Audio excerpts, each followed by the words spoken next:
At the end of the 19th century, a Japanese man named Fusajiro Yamauchi started a company called Nintendo Koppai with the intention of manufacturing and selling cards for playing games. And for the first 75 or so years of its existence, that's all Nintendo did. It made and sold playing cards, and for most of those years, it did so only in Japan.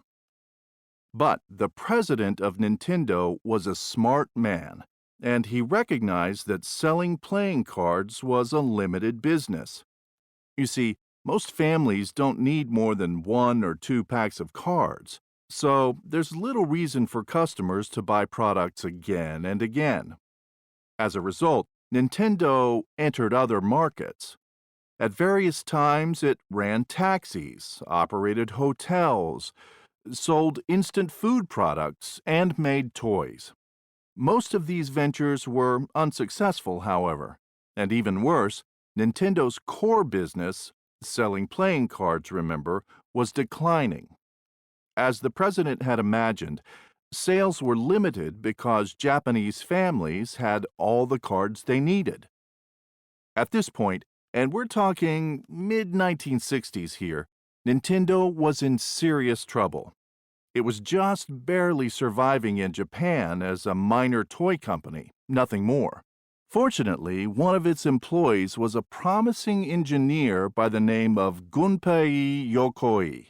Through a series of fortunate circumstances, Yokoi was recognized as somebody who could design and develop popular toys and electronics. Many of his products became bestsellers and helped Nintendo survive into the 1970s. Let's stop for a moment while I point a couple of things out. Thus far, I've covered almost 100 years of its history, and at this point, Nintendo is still known almost exclusively in Japan and still hasn't really started selling electronic products. But all that's about to change. And Nintendo is about to have 2 decades of incredible growth and worldwide success in the video game industry. I'm not going to go into all the details. We're studying business, not history, for one thing.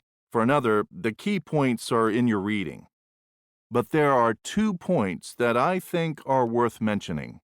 First, Nintendo was somewhat lucky in that it entered the U.S. market for video games right after the so-called video game crash of 1983.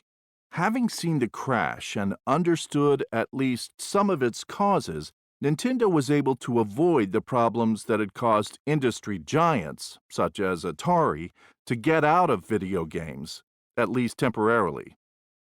And second, Nintendo was one of the first companies to create recognizable video game characters that were popular among young people around the world. I'm talking Mario and Donkey Kong here, among others.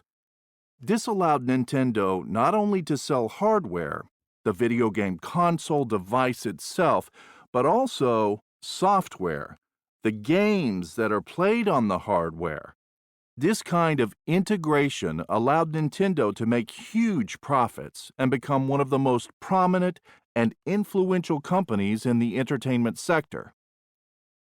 Okay, before I move on to talk about Sony, are there any questions?